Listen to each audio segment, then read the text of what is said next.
Hi use welcome to Bhaskar's area. Universities recruitment కు దరఖాస్తు చేసినటువంటి అభ్యర్థుల అర్హత అనర్హత జాబితాలు విడుదలయ్యాయి. మరి ఆంధ్రప్రదేశ్ రాష్ట్రంలో అసిస్టెంట్ ప్రొఫెసర్స్ మరియు అసోసియేట్ ప్రొఫెసర్స్ అలాగే లెక్చరర్ ఉద్యోగాల భర్తీకి ఆంధ్రప్రదేశ్ ప్రభుత్వం నోటిఫికేషన్ విడుదల చేసిన విషయం మనందరికి కూడా తెలిసిందే. మరి ఈ నోటిఫికేషన్ ద్వారా 1523 ఖాళీలను భర్తీ చేయడానికి ప్రభుత్వం మరి నోటిఫికేషన్ విడుదల చేసింది. దాని పేరు యూనివర్సిటీస్ రిక్రూట్మెంట్ 2026-27 అంటూ కూడా మరి ప్రభుత్వం పేర్కొంది. మరి ఈ నోటిఫికేషన్ కు ఆంధ్రప్రదేశ్ రాష్ట్ర వ్యాప్తంగా విశేష స్పందన రావడం జరిగింది. మరి మే 18వ తేదీ నుంచి జూన్ 8వ తేదీ వరకు చాలా మంది అభ్యర్థులు ఈ నోటిఫికేషన్ కు దరఖాస్తు చేశారు.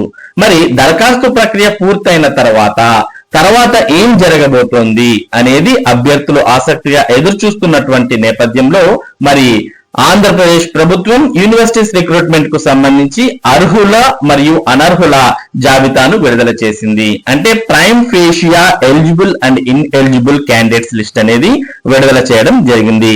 అసలు ప్రభుత్వం ఎలిజిబుల్ ఇన్ ఎలిజిబుల్ అని ఎలా గుర్తిస్తుంది అనేది మొదటగా తెలుసుకుందాం.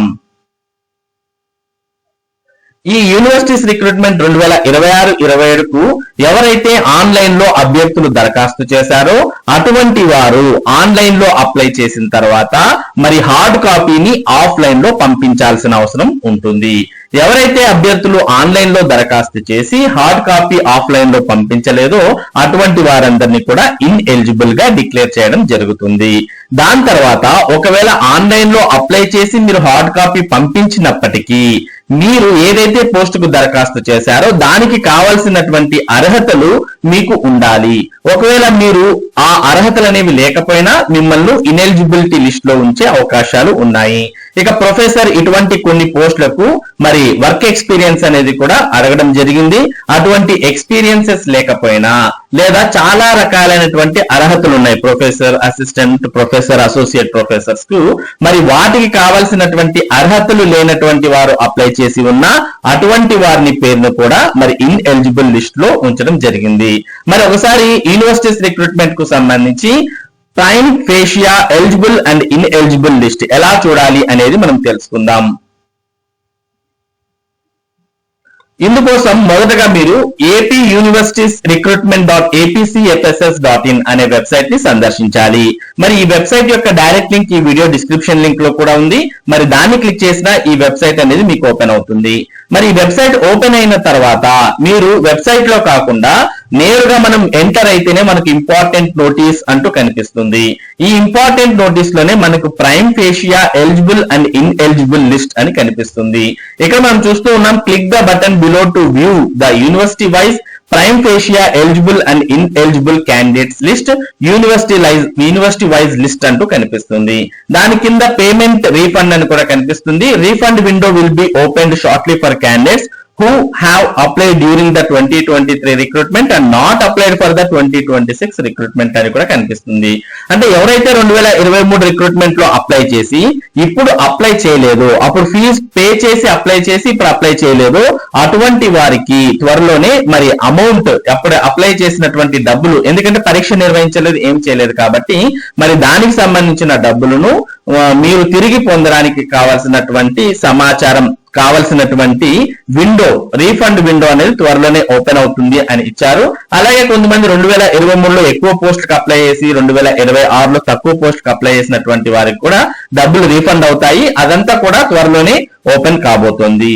మరి ఇప్పుడు ప్రస్తుతం prime fascia eligible and in eligible list చూసినట్టయితే ఇక్కడ యూనివర్సిటీ వైజ్ లిస్ట్ అని ఉంది. దీన్ని క్లిక్ చేయాలి. క్లిక్ చేయగానే మనకు టోటల్ గా 19 యూనివర్సిటీస్ అనేవి ఇక్కడ ఓపెన్ అవుతాయి. ఈ 19 యూనివర్సిటీస్ మనకు కనిపిస్తున్నాయి. ఈ 19 యూనివర్సిటీస్ లో మరి మీరు ఏ యూనివర్సిటీకి అప్లై చేశారో ఆ యూనివర్సిటీ పేరు క్లిక్ చేయాలి. ఫర్ ఎగ్జాంపుల్ నేను ఇక్కడ శ్రీకృష్ణదేవరాయ యూనివర్సిటీ క్లిక్ చేశాను. క్లిక్ చేస్తేనే మనకి ఈ విధంగా ఓపెన్ అవుతాయి. ఇందులో మరి టోటల్ గా prime fascia eligible and ineligible list అని కనిపిస్తుంది.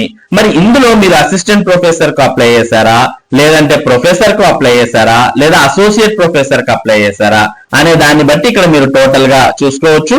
మరి వీటిలో మనం చూస్తూ ఉన్నాం ఇక్కడ కొన్ని సబ్జెక్ట్ కనిపిస్తున్నాయి. ఫర్ ఎగ్జాంపుల్ ఫస్ట్ లోనే assistant professor biochemistry department, subject కూడా బయోకెమిస్ట్రీ. ఎన్ని అప్లికేషన్స్ వచ్చాయంటే అప్లికేషన్స్ రిసీవ్డ్ ఆన్లైన్ 238. మరి ఈ 238 లో హార్డ్ కాపీ ఎంతమంది పంపించారు అంటే 230 మంది హార్డ్ కాపీ పంపించారు. మరి 230 మందిలో ఎంతమంది ఎలిజిబుల్ అయ్యారు అంటే 174 మంది ఎలిజిబుల్ అయ్యారు. ఇక మిగిలిన 64 మంది ఎవరంటే మిగిలిన వారంతా కూడా ఇక్కడ ఇన్ ఎలిజిబుల్ అవ్వడాన్ని మనం గమనించవచ్చు. మరి ఎలిజిబుల్ అయినటువంటి వారు మనం క్లిక్ చేయంగానే వారి పేర్లు వస్తాయి. వారి పేర్లు మనం ఇక్కడ క్లియర్ కట్ గా చూసుకోవచ్చు. మరి ఎవరైతే అప్లై చేశారో అటువంటి వారు మీ సబ్జెక్ట్ లో మరి మీ పేరు ఉందా లేదా అనేది చెక్ చేసుకోండి. ఒకవేళ ఇన్ఎలిజిబుల్ అయితే పక్కనే మనకి రెడ్ కలర్ లో ఇన్ఎలిజిబుల్ లిస్ట్ అని కనిపిస్తుంది. ఈ నేమ్ ను క్లిక్ చేయండి. మరి ఇన్ఎలిజిబుల్ లిస్ట్ అని క్లిక్ చేయగానే ఇందులో కూడా మరి ఇన్ఎలిజిబుల్ లిస్ట్ అనేది ఓపెన్ అవుతుంది. ఎలిజిబుల్ లిస్ట్ లో కేవలం మనకు candidate ID, name, date of birth, father name ఇవి ఒక్కటే ఉంటే మరి ఇన్ఎలిజిబుల్ లిస్ట్ లో ఎందుకు ఇన్ఎలిజిబుల్ అనేది కూడా మనకి ఇందులో ఇవ్వడం జరిగింది. ఫస్ట్ మనం ఇక్కడ చూస్తున్నాం, ఫస్ట్ క్యాండిడేట్ పేరు చూసాం, హార్డ్ కాపీ నాట్ రిసీవ్డ్ అంటూ రిమార్క్స్ లో ఇచ్చారు. అంటే ఆన్లైన్ లో అప్లై చేశారు, హార్డ్ కాపీ పంపించలేదు. ఇది ఒక రిమార్క్. ఇక రెండో అభ్యర్థిని చూసినట్టయితే PG qualification not in biochemistry, PhD in biochemistry అని ఇవ్వడం జరిగింది. అంటే మరి ఇక్కడ పీజీ అనేది బయోకెమిస్ట్రీలో లేకుండా బయోకెమిస్ట్రీకి అప్లై చేశారు. ఇదొకటి అర్హత. మరి ఇది అనర్హతగా మనకి ఇక్కడ భావించడం జరిగింది. తర్వాత కొద్దిమంది సెట్ నెట్ లేకోకుండా అప్లై చేశారు, కొద్దిమంది పిహెచ్డి లేకోకుండా అప్లై చేశారు, ఇక పీజీ లేకుండా అప్లై చేశారు. అంటే అప్లై చేసేటప్పుడు మీరు కరెక్ట్ గా అప్లై చేసి ఉండాలి. మరి అప్లై చేసేటప్పుడు ఇవన్నీ తప్పులు చేసి ఉంటారు కాబట్టి ఇక్కడ ఇనెలిజిబుల్ లిస్ట్ లో వచ్చే అవకాశాలు ఎక్కువగా ఉన్నాయి. మరి ఇక్కడ మీరు రీజన్స్ అన్ని చూసుకుంటున్నారు. చాలా మంది హార్డ్ కాపీ అనేది పంపించలేదు, కొద్దిమంది పీజీ లేకపోయినా, పిహెచ్డి లేకపోయినా, మరి నెట్ స్లెట్ లేకపోయినా అప్లై చేశారు. అటువంటి వారంతా కూడా ఇక్కడ ఇన్ఎలిజిబుల్ లిస్ట్ లో ఉండడాన్ని మనం చూస్తూ ఉన్నాం. ఈ విధంగా మీరు టోటల్ గా ఏ సబ్జెక్ట్ అప్లై చేశారు దాన్ని బట్టి మీరు ఇక్కడ మరి చూసుకోవచ్చు. ఇక్కడ మనం మరో సబ్జెక్ట్ చూద్దాం. ఇక్కడ మనకు మ్యాథమెటిక్స్ కనిపిస్తుంది అండ్ అప్లైడ్ మ్యాథమెటిక్స్ అని. టోటల్ గా 15 అప్లికేషన్స్ వచ్చింటే ఇందులో ఒక్క అప్లికేషన్ ఎలిజిబుల్ ఉంది, 14 అప్లికేషన్స్ ఇన్ఎలిజిబుల్ ఉన్నాయి. మరి ఆ ఒక్క అప్లికేషన్ మనం ఇక్కడ చూస్తూ ఉన్నాం. మరి ఇన్ఎలిజిబుల్ అప్లికేషన్స్ మనం చూసినట్టయితే చాలా అప్లికేషన్స్ ఉన్నాయి. ఇక్కడ 14 చూస్తున్నాం. మరి 14 లో ఇక్కడ చాలా రీజన్స్ ఇచ్చడం జరిగింది. Financial 2026-2027 EWS certificate not submitted. The candidate has not submitted the prescribed pay slips, income tax return forms and regular service certificate certifying service under the UGC pay scales అంటూ total గా ఇక్కడ మరి ఇవ్వడం జరిగింది. ఎందుకంటే ఇది associate professors కు సంబంధించి కాబట్టి చాలా రిమార్క్స్ ఉండడాన్ని మనం చూస్తూ ఉన్నాం. అంటే అసిస్టెంట్ ప్రొఫెసర్ కి తక్కువే గానీ అసోసియేట్ ప్రొఫెసర్ మరియు ప్రొఫెసర్ కు చాలా మరి ఆప్షన్స్ ఉన్నాయి, చాలా అడిగారు. అవన్నీ కూడా ఎవరైతే కరెక్ట్ గా పెట్టి ఉంటారో అటువంటి వారిని మాత్రమే మరి ఎలిజిబుల్ చేయడం జరిగింది. మిగిలిన వారిని ఇన్ఎలిజిబుల్ గా చేయడం జరిగింది. కాబట్టి మొదటగా మీరు ఏ యూనివర్సిటీకి అప్లై చేశారో ఆ యూనివర్సిటీ పేరు సెలెక్ట్ చేసుకోండి. ఆ యూనివర్సిటీలో మరి ఇక్కడ మీకు అసిస్టెంట్ ప్రొఫెసరా, అసోసియేట్ ప్రొఫెసరా అనేది చూసుకోండి. మరి ఏ సబ్జెక్ట్ చూసుకోండి, అందులో మీరు ఎలిజిబుల్ లో ఉన్నారా, ఇన్ఎలిజిబుల్ లో ఉన్నారా అనేది చూసుకోండి. ఒకవేళ మీ పేరు ఎలిజిబిలిటీ లిస్ట్ లో ఉంటే తర్వాత మీకు అసిస్టెంట్ ప్రొఫెసర్ అయితే పరీక్షలు ఉంటాయి. ఒకవేళ మీరు ప్రొఫెసర్ లేదా అసోసియేట్ ప్రొఫెసర్ కి అయితే దానికి సంబంధించిన తర్వాత రిక్రూట్మెంట్ ప్రాసెస్ అనేది జరుగుతుంది. మరి మీరు ఏదానికైతే అప్లై చేశారో దాన్ని బట్టి మీరు ఎలిజిబుల్ ఇన్ఎలిజిబుల్ అనేది చూసుకోవచ్చు. ఇక మనం నోటీస్ టు క్యాండిడేట్స్ అంటూ కూడా ఇక్కడ చూస్తూ ఉన్నాం. The prime fascia status of all application submitted by candidate for the respective post will be displayed in the candidate login on 15th July 2026. Candidates are advised to log in on or after the scheduled date to view the status of each of their applied post అంటూ కనిపిస్తుంది. మరి ఇక్కడ మీకు ఇంకో సందేహం రావచ్చు, మరి మేము అప్లై చేశాం, మేము కరెక్ట్ గా పెట్టాం, అయినా కూడా ప్రభుత్వం మమ్మల్ని ఇన్ఎలిజిబిలిటీ లిస్ట్ లో ఇవ్వడం జరిగింది అని కొద్ది మందికి సందేహం వస్తుంది. అటువంటి వారు ఏం చేయాలి అంటే మరి మీ యొక్క క్యాండిడేట్ లాగిన్ లోకి వెళ్తే తర్వాత మీరు అబ్జెక్షన్స్ అనేవి రైజ్ చేయడానికి మీకు ఒక ఆప్షన్ అనేది ఇవ్వడం జరుగుతుంది. అటువంటి వారు మీ యొక్క క్యాండిడేట్ లాగిన్ లో మీకు ఏవైతే మీకు అనర్హతగా చెప్పడం జరిగిందో వాటికి సంబంధించిన ఆధారాలు ఇవ్వడం ద్వారా మీరు ఎలిజిబిలిటీ లిస్ట్ లోకి రావచ్చు. దానికోసం మీకు ఒక వారం రోజుల వరకు సమయం ఇవ్వడం జరుగుతుంది.